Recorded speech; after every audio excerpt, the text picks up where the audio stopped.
Welcome back to the Wolf of Queen Street. Welcome back to the podcast series. If you're joining us on the audio podcast or the YouTube series, before we get started today, today's episode is brought to you by the dark hard grooming company, Skincare for Men, out of New Zealand, only using organic, natural, native ingredients. And you can find them on under Instagram under the Dark Hard Grooming Co. And the next time you place an order, just add in Wolf10 at the checkout for a 10% discount. And today I am joined by Austin Sloane. Austin's name was presented to me by a friend of mine. Just said, I need to reach out to Austin because of the amazing journey and the story that he has. It's something we'll capture through in the podcast. But Austin at one stage was standing at 341 pounds on his heaviest, and at his lightest is standing at 171 pounds. So 170 pound weight loss through his journey. And you can imagine to anyone that to most people these days, 170 pounds is what a normal person would stand at in weight. That's one individual's sort of weight loss that Austin has overcome, worked through, and got to where he is today. And I'm exceptionally excited to hear about the challenges he overcame and the steps he followed to get into where he is today. So welcome to the show, Austin. Hey, thank you very much, Lawrence. It is an absolute pleasure to be here. Great. So to our listeners at the moment, as I said in the intro, at the heaviest you stood at was 341 pounds. At what time period was that a year ago or 2 years ago? So that was some years ago. It was my senior year of high school. Yep. In 2016, very late 2016. For context, my birthday is December 22nd. Mm-hmm. So on December 22nd of 2016, I did weigh myself and found that I was 341 pounds. That was a great capper to my birthday. Found that out before I'd gone to bed. I thought that I was lower. I thought that I was under the 300s, mm-hmm. and realized that, and it was kind of a big turning point. One of my close friends, Alejandro Gonzalez, had taken a picture of me as a joke to send to our group chat that we had in high school between our friend group. And I looked at the picture and just was appalled at what had become. What I knew that throughout my life I had struggled with my weight, and I always knew that I was overweight, but it was at the point where it was just, am I going to keep going on like this? Mm-hmm. Is this what I want my life story to be? Is this what I want to amount to? I know that I need to change. And I had heard years and years before from my doctors, from my close friends, everybody, you need to do this for your health. You need to make this change. And I realized that it's time. I'm going to start doing the things that I need to do to get to where I want to be. Yeah. So I'm guessing that's a challenging moment you would have had. And like you said, you saw the photo, you saw that mark, your expectation was that you were under 300, and you had a realization that, hold on, I'm over 300, I'm 341. So working to the mental state of something has to change. Was that a gradual change for you at that time into December, or did you just turn around and said, "No, fuck it, enough is enough. I have to make that change now and do something different"? It was a big turning point, and I think it was more of a like a one driving situation scenario than a gradual mind shift, because I remember getting home that night and getting right to finding out what I had to do to be able to start making progress. I knew that it wouldn't be overnight, but I also wanted it very quickly. So it consumed my mind. It became my obsession. I wanted to find out everything I could do and start doing the things that I could do. More so doing the things that I could do than learning what I needed to know. Mm-hmm. It just became my drive every day to do something that would evidently lead to me losing weight. It honestly was an obsession, and I jumped to it right away. It was my main priority to focus on losing weight. I put school aside, my social relationships, for just a few weeks after realizing that I needed to make a shift so that I could get myself grounded and start making progress toward that. But that started to falter down the line, as I'm sure we're going to talk about. Yeah, so I can imagine, you started on the point of that being 341 pounds. I can't imagine you being very active or naturally active at that stage, at that weight. No. So what was the first step? So obviously you're working through mentally, you're going, okay, I'm going to make the change. I'm going to move or I'm going to do stuff differently, what was the first step? So was it, okay, I'm going to go outside, I'm going to go for a walk? Was it straight, I'm going to hit the gym? What was the first stepping stones that you took from an exercise or from a health point of view that started you on that journey? So the first action that I took, I will also call it the first mistake that I made, was taking to Google and falling for some of the tabloids. I got into like the juice cleanse type idea. I did that for a moment, and that didn't seem to be bringing me anywhere. And then I did what a lot of people even now do. I got a gym membership, started going to the gym, and I did nothing but cardio. I would get on the treadmill for 2.5, 3 hours at just stupid speeds, like kill my body, kill myself on the treadmill and the bike, anywhere, without doing any strength training or anything, just because I thought that it was getting me a little bit closer. I would wake up the next day, and because I had just absolutely destroyed myself the day previously on cardio, I would be down a few pounds in pure water weight and think that I was just dropping body fat overnight. It was absolutely self-destructive on my mental. It's something that I still deal with trying to combat today, but that was the first major step I took. I just started taking action without knowing what I needed to know, without doing the proper research, and jumping right into it without regard for my own safety. Yeah, it is a dangerous space to be, or dangerous space to follow. Like you said, the biggest mistake you made, or the first step, which was the mistake, was the Google. There's always the joke and talking about old Dr. Google, going on to Google, and you see all this comics. So I've got this condition, what's wrong with me? I've got this condition, what's wrong with me? And it always ends up, no matter what it is, even if it's a cough or headache, you end up going, you've got this cancer, or you've got this problem with you, because everything links to everything. It just depends how the story goes. And I can imagine with yourself being vulnerable, whether you accept it or not, being looking for change, going, that is where my knowledge base is, and this should guide me. And I'm going to search. I'm going to search here, and I'm going to search there. And the first and second step comes in and goes, you should do this. You should be a high cardio base, and not having the right education in training itself to know. If you do high intense cardio, I mean, if you look at the guys, the likes of Goggins and that stuff, with the high intention, the cardio training, it puts the body under immense pressure if you don't have the muscular strength behind it and the nutrition strength behind it as well. So I can imagine you going through this, that challenge. Did you have some education around the diet, or did you just start cutting it and looking at Google as you went from one trend to the other? See, that's a major point, and something that speaks to me today.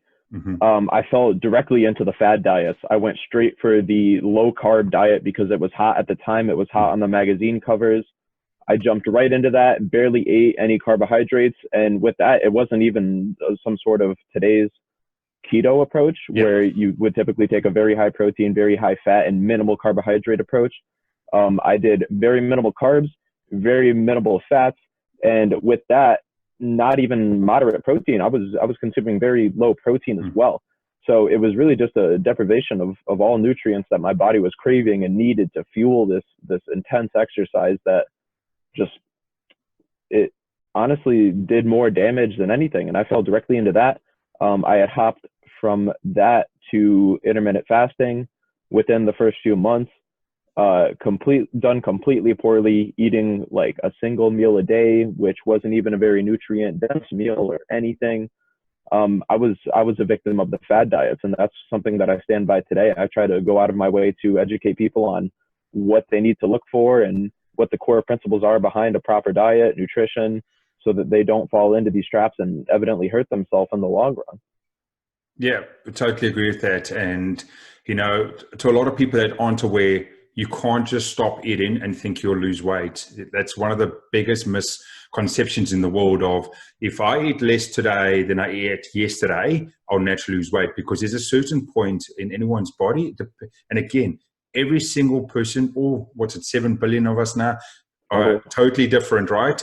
If your body at your body at a certain point will shut down and hold and think you in starvation mode, and therefore it will never release the energy source, or never burn the fat, and won't do anything else. So you can't just shut it down. I'd say interesting science and mathematical understanding how every single person's body works and reacts to nutrition, to training, and so forth. So having a sense of, like you said, going through and doing the fad diets, expecting this one to naturally work with me, and Fad diets in small portions work for a standard normal guy or girl. A person that's decently healthy, that's not holding too much excess weight, they will get the 2 or 5 or 10 pounds and they say on the papers, hey, I was 180 pounds and I lost 10% of my body weight. They only lost 10 pounds. 90% of that's water, and they might have lost 1 pound of fat in the process, or actual muscle pull, because the muscle will deteriorate.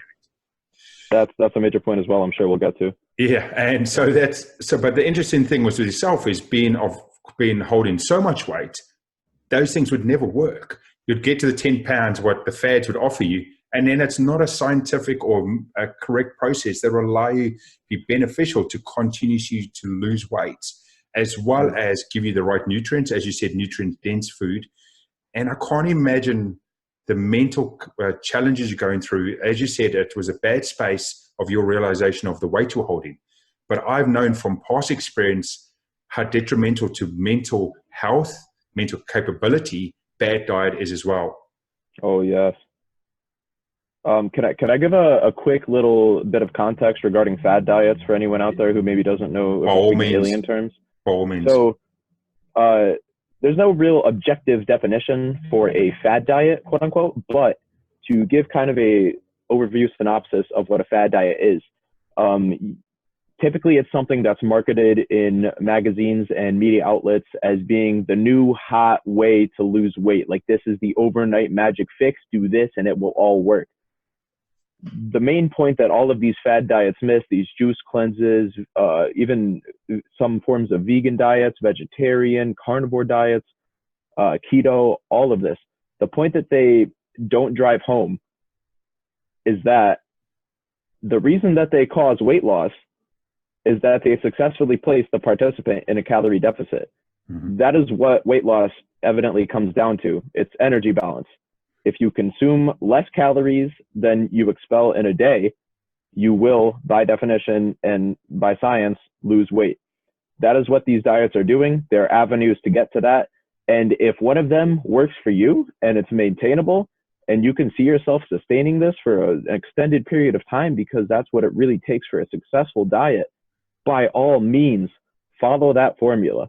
But please never rely on any of these quote unquote fad diets to be the overnight successful fix. Everybody wants the magic pill, and it does not exist. I hate to say. I just wanted to give a bit more context on that. Oh, no, totally, Austin. I totally relate to that. The magic pill that exists is hard fucking work. Oh. That is the one magic pill that exists. Ooh. Nothing else. That's hard fucking work every day to a certain goal of what you're trying to achieve, right? And I can imagine yourself. Right hook. Yeah, and I can imagine yourself. There must have been a realization, Austin, going through the fad diets not working, trying things, training the wrong way. There must have been a moment where slowly but surely you started to see a little bit of the light at the end of the tunnel, not by the weight that you were losing, but a realization that going, this is the actual right path. This is what I should be doing health-wise, nutrition-wise, mental capacity, mental state-wise. Was there a moment that you could slowly see yourself getting towards or working towards? Yes, absolutely. So it wasn't necessarily what the number on the scale was saying. It was more how I was feeling and how my mind was feeling. The things that I was learning, that I was enacting, that looking back now, I didn't realize at the time that I was learning with every little mistake I made. Every time I hopped on the scale, every single day I was finding out something more about myself and about the actual proper process to make this change. I would say probably the largest thing was getting into the YouTube fitness space. And I am blessed with having my related video section referring me to 2 individuals that honestly built the foundation for me, or 3 individuals that built the foundation for me to hop onto this path. It was this gentleman, Igor, Vitruvian Physique on YouTube. Mm-hmm. He was the one who showed me what tracking calories and nutrition and energy balance really was. And through Vitruvian Physique, Igor, I found a gentleman named Jeff Nippard, a very large now science-based fitness, exercise science individual out of Canada. Mm-hmm. And through Jeff, I found an individual named Lane Norton, a scientist who is highly accredited or highly credited in the fitness industry. He's just constantly spewing good information. And those three kind of became my mentors in the fitness space. I started to watch their videos like as if I was reading Bible verses. And honestly, that built the foundation for me to start realizing, okay, whoa, have I been doing all of this quote unquote wrong?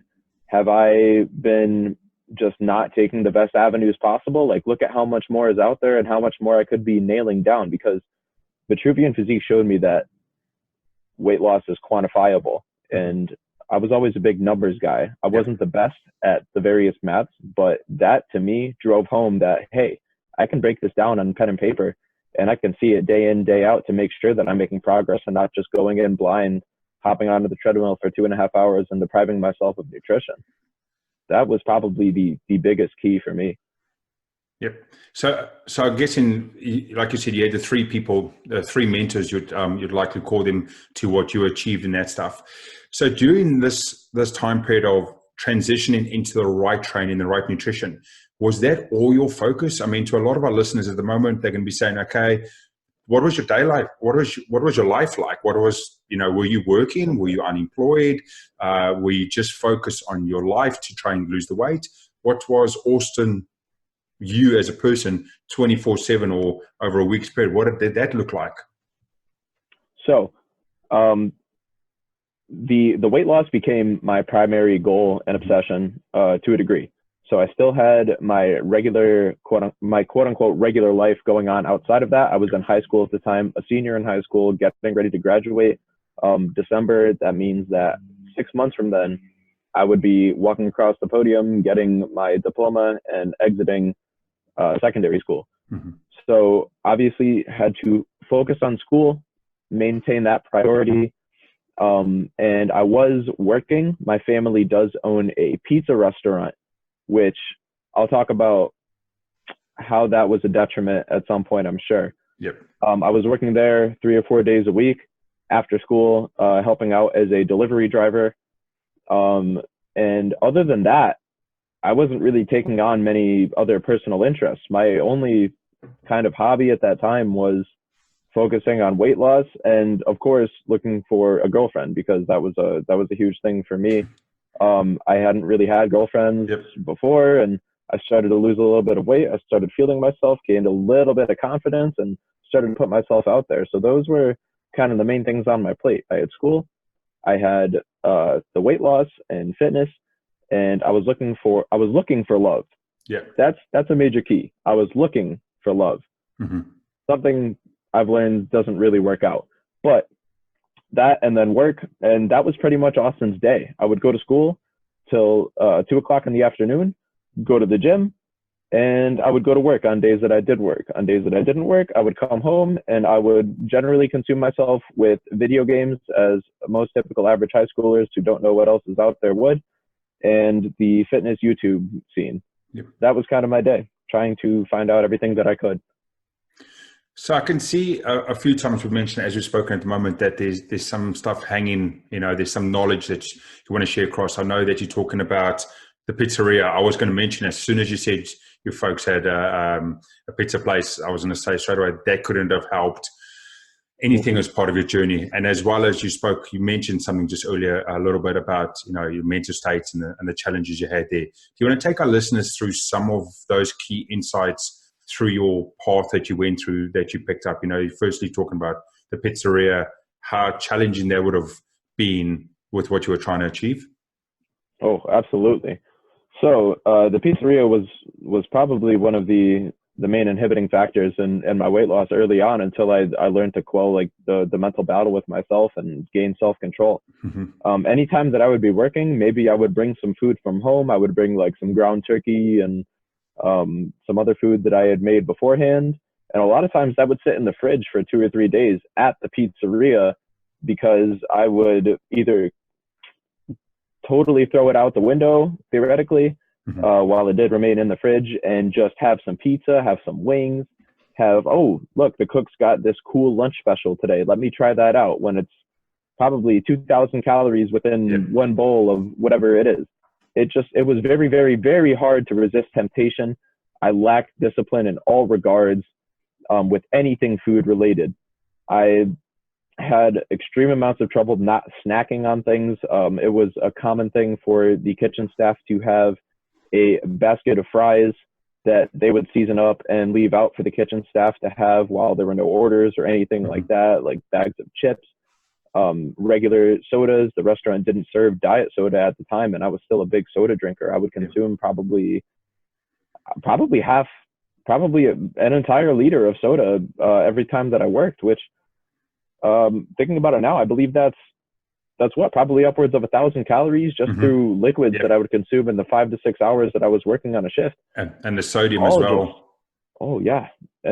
Not filling at all, anything not satiating, just pure sugar that would run through the system, sugar highs all over the place. And all in all, I lacked discipline. I had minimal self-control, and that showed in how I would compose myself with my food choices while at work. That there would be nights too where I wouldn't even work, and my mother would leave the restaurant and be like, "Hey, do you want anything to eat?" And I'd be like, "Yeah, bring home a buffalo chicken pizza." Boom, 3,000 calories later, there I am wondering what the hell just happened. It was a huge detriment, but I don't blame it because it still came down to my own personal choices. That seems to be the biggest point to me. Yeah, it is. It's such a challenge, and it's very habitual, right? People's lives get into a habit of forming a habit. Making a habit, depending if it's something that gives you short-term gain, not gain, but positive emotion. I'm eating, I get that high, and so react to it. So there's always that discussion and that talking points. And it's something I wanted to bring up was food. People have food challenges, or they get overweight and they get an addiction to food. Now, it's an interesting question I wanted to ask you is, did you see yourself as addicted to food at that stage? I did not. It actually was not until somewhat recently when I got into the personal development space and kind of the nutritional space when I started to realize that, wow, I was addicted to food, and I kind of still am to a degree. At that time, it was just kind of part of my life. It was such a ingrained habit in my day that I barely would think about when I would grab a handful of fries and just snack on it, or pour 2 cups of soda, things like that. It was really just a part of me. So seeing that you have a realization of it at the moment, would it be correct to say that you could call yourself a recovering food addict? Most definitely. And I believe and I pray that I never fully get over, quote unquote, my addiction to food. I believe it's my calling to help people with that. I hope that I struggle with it day to day because I know what it's like to be in the trenches, and I hope I can remain in the trenches theoretically, so that I can relate to people that are dealing with things that I've dealt with and that I still deal with day to day. Yeah, it's correct. It's that realization, not just from yourself, but from the rest of the world, to see that it's more than a relationship to a food. It's an addiction to, now we're using food in this example, but it could be anything else in life: drugs, food, alcohol, whatever your fix of choice is that is not beneficial to what you're trying to achieve. It's not just, hey, I like it. There is an addiction, and that addiction is not positive; it is negative. And like you said, you didn't see it at that stage, but you saw it when you look back of it, and that's what most people have, and having to unfortunately break through to be able to look back and say yes and acknowledge. And the first thing they always say about anything, about in any AA meeting or any addiction meeting, the first thing is to acknowledge, going, I have a problem. And in your story, you said you realized that I am too far. I'm too far gone on my spectrum. I'm too far gone. I want to, go down, get the change, and it helps that. And to anyone else that's listening at the moment, is if you find in yourself as well, in the sense of you feel like you're getting pushed and this is the end of the wall here and you've got nowhere to go because you feel like that space or that change that's all the way there is too far gone, just listen to what Austin says and just listen to his story, how it is not instant. It is not by a fad or a quick change that someone's offering you, but it's getting the right education, the right guidance. And I can imagine with Austin as well, it's taking it one step at a time, one day at a time, and slowly making the small steps in changing of whether it is health, diet, mental state, whether it's someone trying to run track and field, it's someone to lose weight, or it's someone in the business world want to benefit themselves as well. Because I've spoken about this a few times in the podcast and I had a few guests on it, and I'm sick and fucking tired of, in the Fad Diet, you get it in the business world. Follow these 5 steps to make your business successful. Ooh. Do these 3 steps to launch a podcast and make $1 million. Firstly, to most people listening out there, unless they're in the top 100, mate, they ain't fucking money in podcasting. Not to the most of us out there. So don't believe all that shit out there. But it's always about the education, following the right steps, and giving it time. You took time to form a bad habit. You got to give time to form a good habit. And that can take weeks, months, or even years, because depending on how dark your bad habit was, is you got to keep chipping away at it to bring a little bit of light in to make it a positive habit as well. Most definitely. I think you absolutely nailed it, drove it home. And I think that one more thing that I could even possibly add is it's the little wins that turn into the huge victories over time. It's day in, day out, doing what you can to win today, to make sure that you can get up, get to it, and win tomorrow. The little things that you accomplish today that compound and compound and compound and compound and turn into these massive, amazing victories that just, honestly, pure bliss.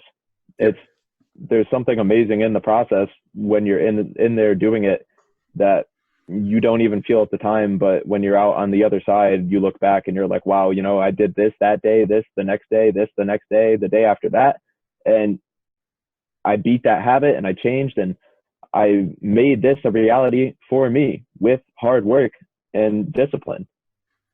So through this path as well, what was your mental state like? I know it's something, it's big in the world, it's big everywhere else. And as I said before, it's big in New Zealand. You might not be aware of it. We've got the highest suicide rate in teens and kids in the world. Oh, wow. I was not aware. Yeah, there's a big push, and a lot of people over my show, it's New Zealand based, we've got a big push for awareness on mental health, or how we can help with mental health, or how can we help with mental challenges. I mean, the world today is driven by social media. Unfortunately, it can be positive. Most of the times it's negative, especially to the kids that don't know how to handle that. So take us through your mental health journey through that time of, from the beginning to sort of where you are now. Okay, so when I embarked on kind of the weight loss journey, it was pure self-hatred. It was most of what I did was out of, look at you fat piece of garbage, like, you need to do this and you have to do this. If you want to ever do this someday, like if you want to be able to hug your daughter when she walks down the aisle at her wedding, if you want to be able to go to amusement parks with your family and fit in the roller coasters, that was a huge thing for me. The summer before that, December, I had gone to an amusement park locally to me with some of my friends, and I literally did not fit in one of the seats in the roller coaster. I could not buckle the seatbelt.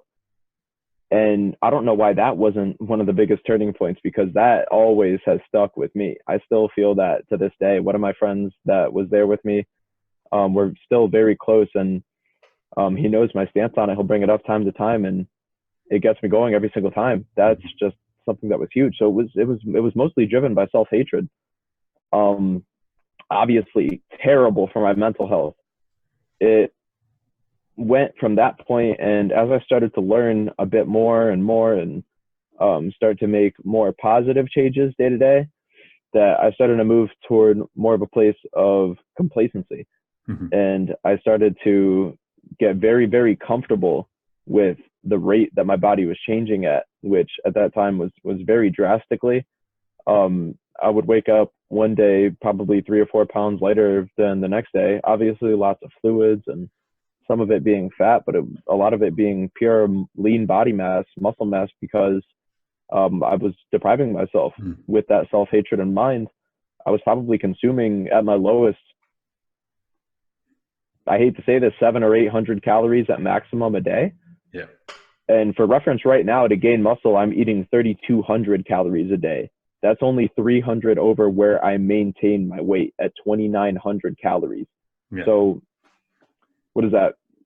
4 times as much, 700 or 800 calories a day. Nobody can survive on that. that is absolutely blasphemous. Like, there's no feasible way for you to get in what your body needs to continue thriving and living. After that point, through those mentors, I started to delve deeper into their actual resources, found out a bit more about how I should properly go about this, like where my actual metabolism laid and how to set my calories and my nutrient goals. And my mind started to move toward a much more positive place. When I say a much more positive place, that still wasn't anywhere near where I am today because just of how deep and dark I was at the beginning. And during that time, I started to learn more, started to treat myself better. And because I was losing weight, while a lot of it was muscle, a lot of it was fat. And I started to feel the best I had ever felt in my life. I felt amazing. I would go out and buy new clothes. I would fit in the new clothes. I was my highest belt, my highest waist size was 50 inches. I'm not 100% sure what that is in centimeters. I believe a centimeter is like 2.5 inches. So yeah, somewhere around probably there. 125 centimeter size. And by that time, probably 3 or 4 months in, I was finding that I could fit into size 40 waist jeans and shorts and things. So I started to feel myself. I started getting a bit confident and my mental state was elevating. I would go out, find new clothes. I would go online, shop for clothes. I would buy myself new supplements, like cool new flavors. And I'm beyond thankful that we live in a time where the nutritional industry is at the level that it is at because of the major advancements that have been made. Like, talking to my father 10 years ago, he was into bodybuilding as well. And he was telling me that every protein powder on the market would taste like pure chalk. And I was sitting there drinking my milk chocolate Optimum Nutrition protein powder, like, wow, this is delicious. What are you talking about? He was like, wow, man, you know, you guys got it good these days. So honestly, grateful and blessed for that. That was probably one of the biggest things. That's why I'm so into supplements now, just seeing how they've changed over time. But after that point, probably 6 or 7 months in, I fell kind of into a deeper, darker place because my progress had seemed to stall. Yep. And at this point, with that coming into mind, is when I started really developing some mild eating disorders. So at that point, I was still trying to basically starve myself every day, eating probably 700-800 calories a day. And I found out about the interesting concept called metabolic adaptation. In short, if you enter a diet for a decently prolonged period of time, your metabolism will adapt to the diet and you will need to consume less and less calories eventually for you to continue making progress. With that, I took that and I ran with it. So I was like, oh, you know, I've been dieting for 6 months, eating this many calories. Obviously, I got to take it a step further. And then I dropped it down to probably 500 or 600 calories a day. And that didn't even last a week and a half. I went absolutely insane. My ghrelin levels were at an all-time high. That's the hormone that induces hunger. My leptin levels were extremely low. That's the hormone that suppresses hunger. And I just was walking around with this unquenchable feeling of just pure hunger for anything. And eventually that got to me probably after a week and a half. That's when I started getting really bad with the binge eating.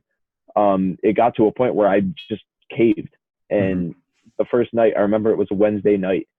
I had gotten home from work after beating myself, not having any pizza or anything at work. And I came home that night and I just remember walking into my house and God bless her, my mother was at the kitchen table and she had gotten this beautiful Adam's peanut butter cheesecake from the Cheesecake Factory. That's my favorite cheesecake to this day. And I was like, oh man, you know, I could probably fit in like a piece of that. 1 piece goes in, 2 pieces, 3 pieces, 4 pieces later, half the cheesecake. I'm sitting there like, what the hell just happened? At that point, looking back, that piece of cheesecake by modern nutrition is 1,300 calories a slice. So 4 slices, 5,200 calories within a span of what, 10, 12 minutes while I'm sitting there talking to my mom. And I don't remember a minute of talking to her. I completely blacked out. And that, to me at the time, was not that big of a deal. I was like, you know what, maybe I need some more calories, like this and that. And it just became a thing. Every single night after that, for the next probably week and a half, 2 weeks, I would just eat everything in sight, deprive myself terribly during the day, get home at night, see one enticing hyper processed food that's meant to drive endorphins and cause like salivation, and be like, wow, you know what, let me just get a little bit. And before I knew it, I was laying in my bed with half a bag of chips crumpled up laying on me, just blacking out every single time that I did it. And that was just looking back at it, it's just insane to see that part of it. And I can talk more about like my mentality further on, but I could tell, do you have a question about that? No, I was just going to say, I can see how hard it is.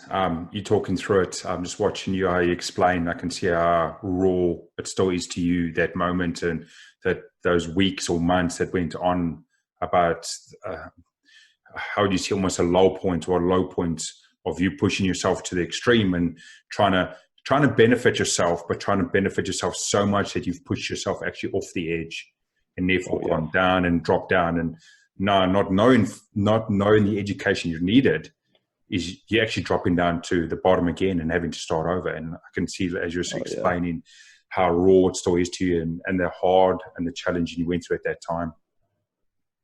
Oh yeah. So with that, luckily, it didn't last long enough for me to balloon back up and put on a bunch of weight. So around this time, keep in mind, I started at 341 pounds. Around this time, I was probably, if I remember correctly, around 280 pounds. So I had successfully dropped around 60 pounds within that first 6 months. And if I remember correctly, I got back up to about 290. So I only gained about 10 pounds, and it seemed to be a good amount of water weight. So to a degree, it seemed like my body was just like, hey, we need energy. We need like fuel. So luckily didn't get too high up after that. And it came to a point where I was like, all right, I'm not making progress. I'm heading in a regression line. I'm heading back to where I was. Do I want to go there? No. So I got back on it. And at that point, I had learned even more about energy balance and calorie intake, not necessarily the actual nutrient breakdown of it. So I started to follow kind of a more structured calorie system day to day, which while it was still low, it was a hell of a lot better.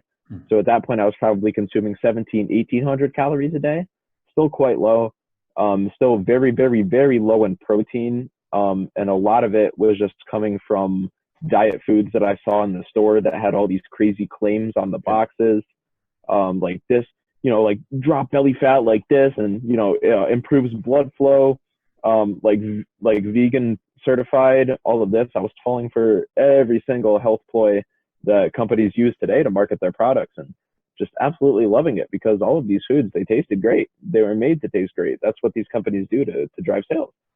And at that point, obviously cost a lot of money, going out probably every time we went to the store, would buy all of these crazy nutritional supplements and products and everything, and it probably drove up our grocery bill week to week like 2 times. God bless my parents for bearing with me through that time, because Lord knows how much that amounted to, and I'm not going to go back and total it up. But after that, so I ran with that for probably a month or 2. And then I started to learn a bit more about this amazing concept called If It Fits Your Macros, also known as flexible dieting. So a macronutrient is a carbohydrate, a fat, or a protein, the 3 primary nutrients that make up all of the foods that we consume day to day. And this amazing thing called If It Fits Your Macros caught my eyes, because I saw these people fitting Pop-Tarts into their diets, and all these crazy like sugary cereals, and going out to eat at all these restaurants and cool things. And I was like, wow, let me check this out some more. And I learned that If It Fits Your Macros at a basic level was that you have a set amount of macronutrient goals for the day. So for example, right now, mine is 250 protein, 400 grams of carbohydrates, and 70 to 80 grams of fat. And as long as you got the foods, or as long as you got the numbers to work out within those numbers, you were basically golden. That was my interpretation of it, without accounting for micronutrients like you would find in fruits and vegetables, and any of the other things, vitamins and minerals that our bodies need to function properly. So with that, I fell into another somewhat dark time where I was under the impression that I was doing everything I needed to be doing to be making progress. And it was actually that I became obsessed with trying to fit every quote unquote bad food, like these Pop-Tarts and these sugary cereals and these granola bars and these like frozen meals that I could into my day within those numbers. It was consuming my life. Every single day was based around, is this going to fit my nutrition? Is this going to fit into my numbers? Can I have a little bit of this? Like if I have half an Oreo here, maybe I can have a half a serving of this cereal, and then I can have maybe like a quarter of this protein bar and this and that. And that went on for months. And that's something that I still deal with today. I still find myself thinking in those thought patterns. But it came to one night, again, came home from work it wasn't a Wednesday night. I don't remember what weeknight it was, but it wasn't a Wednesday. Came home from work and I looked at my desk with my computer and all of my school supplies. And on the desk, I remember vividly, there were 3 open protein bars, each of which I had measured a certain amount off, calculated the calories for, and tracked in my MyFitnessPal, the app that I still use to this day to track my nutrition. Weighed them out on my digital scale that was also sitting on my desk to make sure I was consuming the exact amount of calories that I had weighed or had planned to. And I was like, this is literally consuming my life. Everything that I do is based around food and how many calories I'm going to consume in a day. And I realized, again, this needs to change. So what did I do? I took to YouTube again, found out a little bit more in the kind of food relationship scene, and started to do some of the things that I thought would push me in the positive direction to start making better choices. So I started to eat more vegetables. I started to eat some more fruits. I started to eat more whole protein sources instead of living off of protein shakes and protein bars. So at that point, I was eating a lot more white meats, a lot more fresh vegetables, a lot more fresh fruits. And on top of my body functioning better and just feeling better overall, I realized that I was feeling full a lot more of the time because of just the nature of these foods. When you have whole, minimally processed foods, they're generally a lot more satiating because they aren't composed of small amounts of many ingredients and high sugars and foods that don't necessarily equate to a lot of volume and physical space. So I was just feeling a lot more full all the time. I was feeling better and just functioning better as a person. And I would still fit in some of these quote unquote bad foods. Like I would still have an Oreo time to time. And at this point, I was still kind of dealing with the binge eating situation. So I would have all of my calories pretty much expelled by the time that I got home that night. And because I had planned my day in advance to the best of my ability, thinking that I was setting myself up for success, getting home that night and being hungry and being like, all right, I'll have an Oreo and I'll be good. I'll head to bed after that. Next thing I know, half the pack's gone, this and that. We talked about it before. You get into kind of like blacked out space. And the binge eating was still definitely real at that time. And this is something that I love and hate to talk about because I know that so many people deal with it all the time, but I think that it's slightly gross. This is when I started dealing with bulimia. So with the if it fits your macros thing, I would have a lot of nice whole foods during the day. And maybe on my way home from work, on my way home from school, I would get something quote unquote bad or kind of like cheat food type deal. I would maybe see McDonald's had a new cheeseburger and I would figure out how I could fit that into my calories and nutrients for the day. And I would eat that. And then directly after, I would just have these overwhelming feelings of self-hatred. And it got to the point where I started trying to force myself to vomit these foods up. And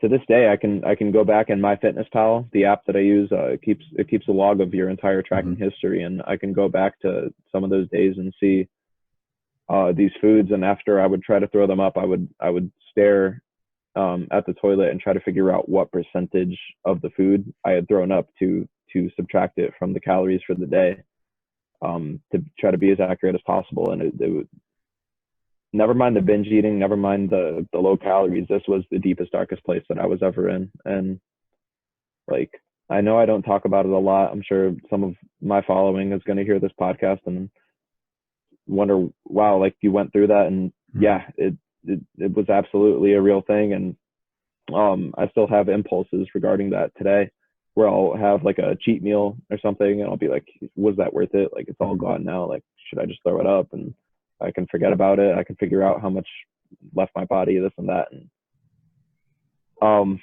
sorry if I'm kind of rambling about that. That just gets me decently emotional because it was just such a big thing. No, you're not rambling. There's so many. I don't want to use the word good. It's a bad terminology to say in what you've just said, but there's so many points and knowledge to take from what you're going through in there, again, in the struggles you went through. The first thing I just want to acknowledge and say to yourself is, through that whole step, and to anyone that's listening, is with Austin's sort of those months and previous months of you're doing a path and there's a realization that it's the wrong path and you're doing a change. Where I take my hat off to you, Austin, and I know that there's the struggles you had, and getting to this darkest point, is you, at least every single time you got to a point and you said, this isn't the way, you said, I can find another way. I can find a different path, or I can learn more and change. And as much as you're still having to work through, unfortunately, you still work through some of the hidden dark secrets in the mental space, and still having the urges and the attractions to the food because you still have that addiction to it. You still said to yourself and stood up and said, that diet wasn't working for me. This lifestyle wasn't working for me. Let me find something else and go down that path, and then hit the next wall and go, okay, that wasn't the way, and go down the path. So where a lot of people today would go down one path, and 3 months later or 4 months later, they'll hit a wall and go, I gave it all. I gave it 100%. It ain't fucking working. And so I'm just going to sit back in my ass and give into my addiction and give into my negativity and that stuff, and take them back to day one, or actually 100 days before day one. Because once you've given up once on one path, it's almost harder to come back to that same one, because you've told yourself, I've tried that and I failed and I've come back. But if you tell yourself, I've tried that, I didn't get what I wanted, but I kept going, you tell yourself that I've learned from that failure, and therefore it's not negative to your mental state as a failure, but it's a learning curve to the next step, to go, it's one step. Wasn't the right step in the path, but it's one step forward. Mm-hmm. It was a step that would evidently lead to me learning. That's Lawrence, I think that's a major point. It's I believe that there are wins and lessons in life. There are not wins and losses. There are losses, but it's only truly a mistake or a loss if you don't take a lesson from it and apply it moving forward to get better. That's my personal stance on that. And I will carry that to the grave with me. I think that honestly, one of the biggest parts with that was just trying to find every single thing that happened and trying to get better from it.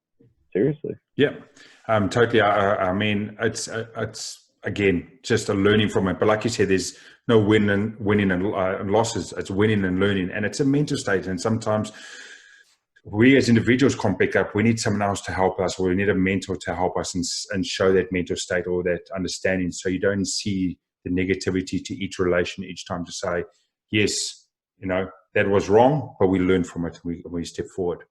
So going back to the sense of where you said you find yourself in the darkest moment, you find yourself in a moment where I can't believe a lot of people, but there definitely would be people. You said you're standing there and by the toilet, throwing up the food because you didn't want to have their calories in the count. And in such a mental state, you were actually looking at what the percentage of the food was in the toilet to say, just was that the whole burger? Was that half the burger? And so that you could calculate the precise percentage of what you've just brought up to allow yourself to eat later again. And I can't imagine the emotion, the feelings that you're going through at that stage. And like you said, it was the darkest moment. What did it take for you to come through that? What did it take? I can imagine you won't, and you never would be through that totally, but how did you get through it to the next step, the next learning block we're talking about? This is when probably one of the biggest turning points of my entire life, honestly, the biggest turning point of my entire life. I had met this individual through the local gym that I was attending at that time, Club Fitness, in my town, named Bryce Tominski. Bryce and I are still close friends to this day. And Bryce showed me how much more there is to be had. Mm-hmm. Bryce had come from a similar place. So one day at the gym, at this point, I was doing weight training. I had learned that cardio was not the best thing for me, this and that. And I was lifting some weights. Bryce approached me. At this time, I was still very big. I was probably still 270, 280 pounds after dealing with that. And Bryce approached me and said, "Hey, I see that you're in here working hard every single day. We're here at the same time a lot of days. And I just want to show you where I came from and show you that it's possible." Because Bryce is coming up to me looking like he just came off the Mr. Olympia stage, Mm-hmm. like a true bodybuilder. And he shows me this picture of him in high school,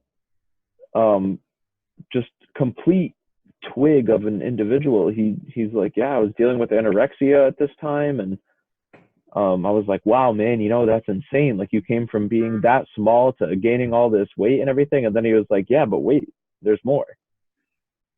Slides to the next picture. In middle school, Bryce was close to where I was in size. Bryce had gone from the top end of the spectrum to the bottom end and just still elevated himself higher and higher every single day. And it was through building that relationship with Bryce over time that I started to realize how much more there is to be had from life. He was big into the personal development space at the time. He introduced me to Andy Frisella, the CEO of the company that I work with, First Form, and showed me his amazing resource, the MFCEO project, the podcast series, and started listening to that and realized, wow, sometimes when I think these thoughts about, these crazy dreams and this and that, I'm not alone.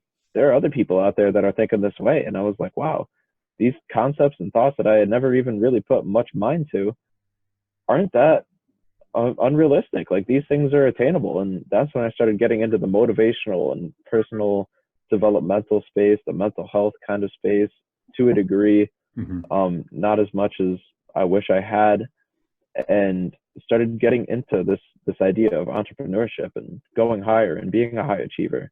Yeah. That was the biggest thing for me. That's when I started pushing for more and more. So, yeah, and I can imagine, so that was starting to take the steps. I know that you said Andy Frisella introduced you to that world as well, where you are an ambassador as part of the First Form program you are today.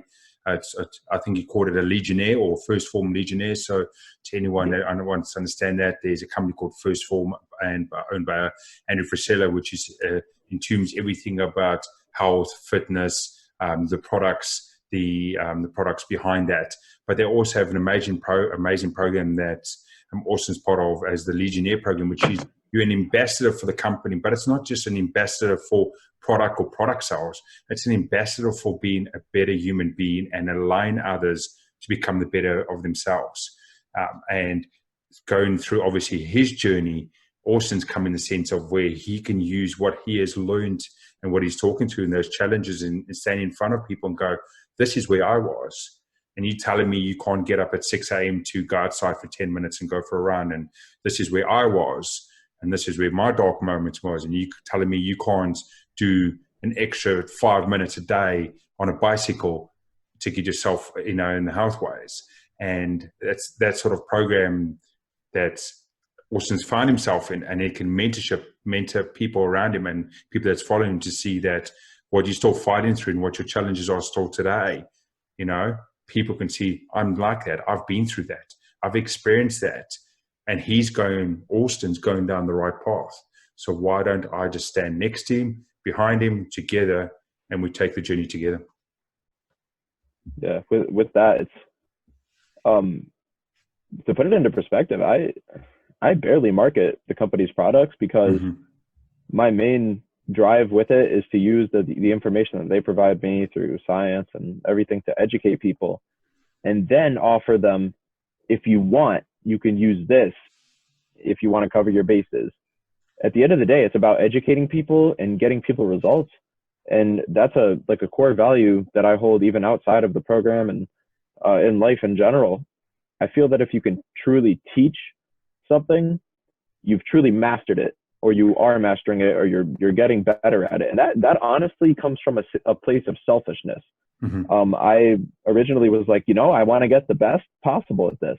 And what's a great way to get really good at something is to teach others. And that's where I started moving with that. And then I fell in love with helping people get better and see results.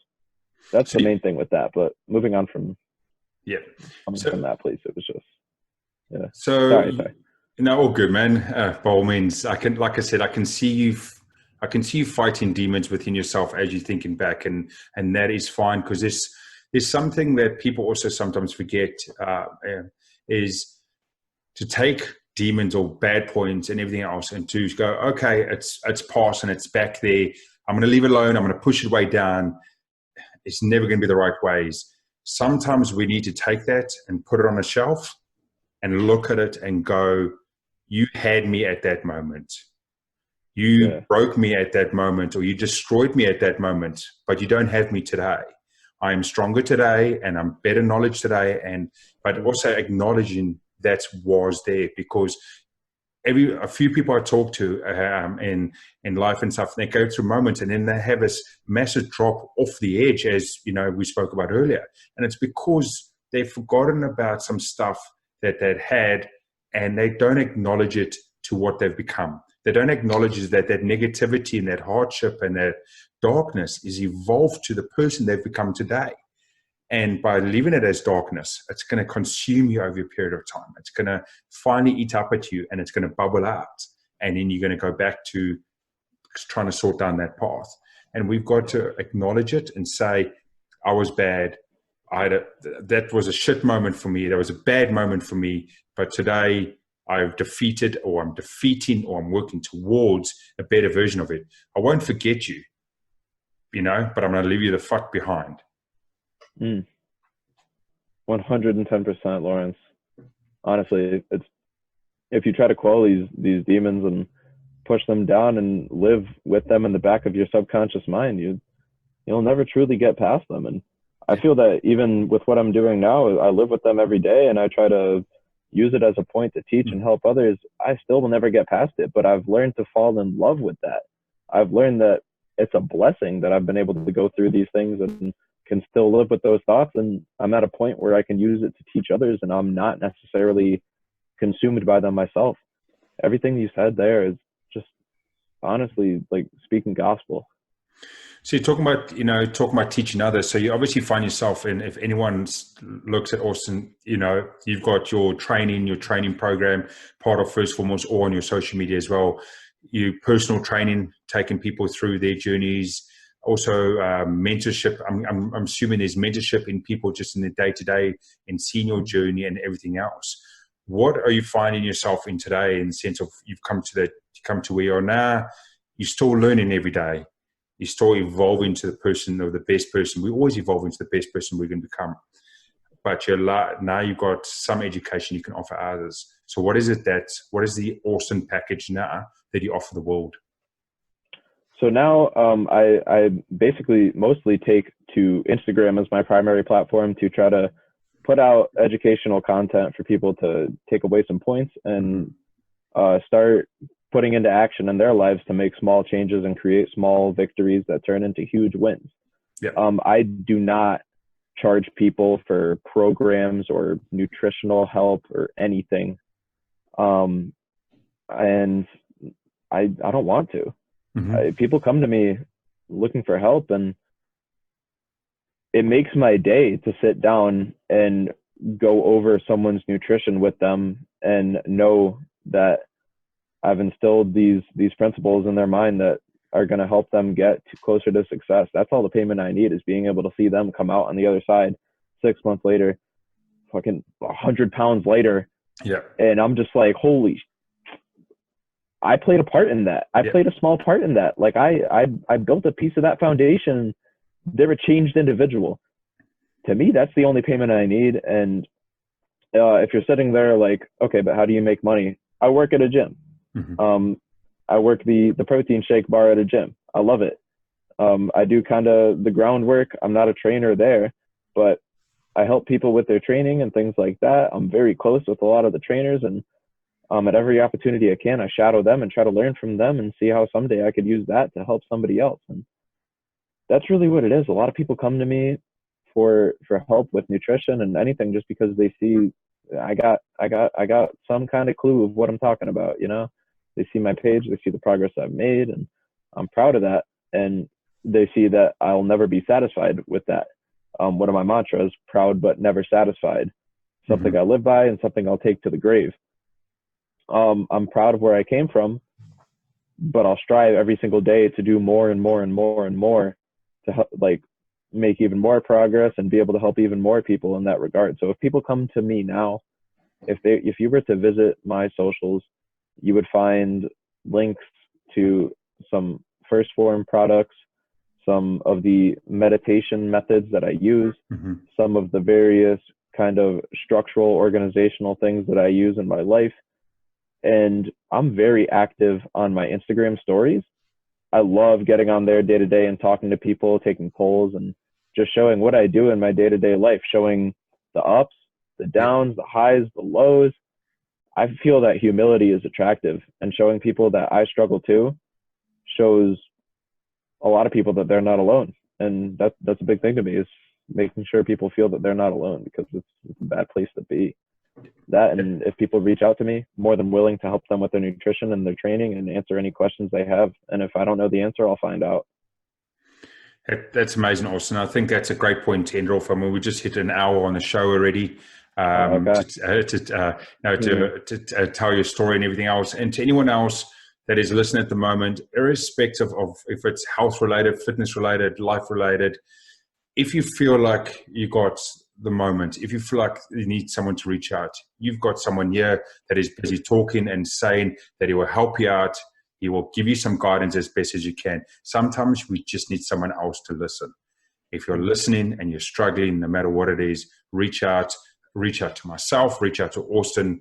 We'll always be open doors to have a call, have a text, or anything else. Even if you're having a very dark moment, I do not care. If you find either of us on social media and you reach us, no matter what time of the day, we'll help you out. But as we sort of get into the end of the show today, and thank you so much, Tom, for yourself on the show today, Austin. There's so much more of Austin's journey here, and I know a lot of you are going to say there's so much more we want to hear and that sort of stuff. Don't you worry. I'll have Austin back in 90 days' time. We'll get through the silly season, and he can tell us how the focus and the building and the momentum he has at the moment over the silly season and the tricks that he has there, and he can come back to the listeners in 90 days' time and tell us what are the good points to break through Christmas, Thanksgiving, and so forth, because those are challenging times for a lot of people that have a food addiction. But before we head off today, Austin, please let our listeners know where they can find you on social media. What are your handles? So I'm mostly active on Instagram and Facebook. Facebook, not quite as much. Instagram is my primary platform. You can find me on Instagram at Austin C. Sloane. It's just my full name with the middle initial AUSTINCSLOANE.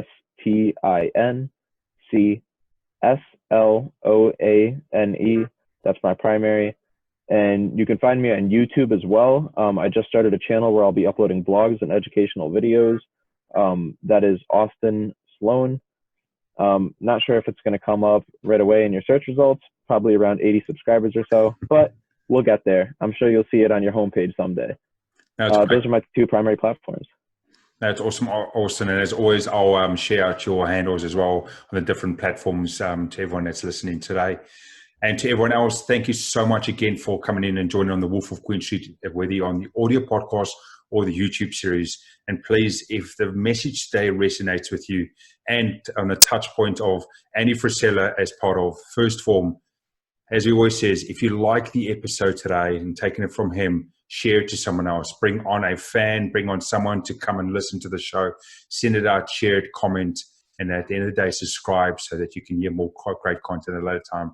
But thank you for coming on the show today, and we'll chat again later. Cheers.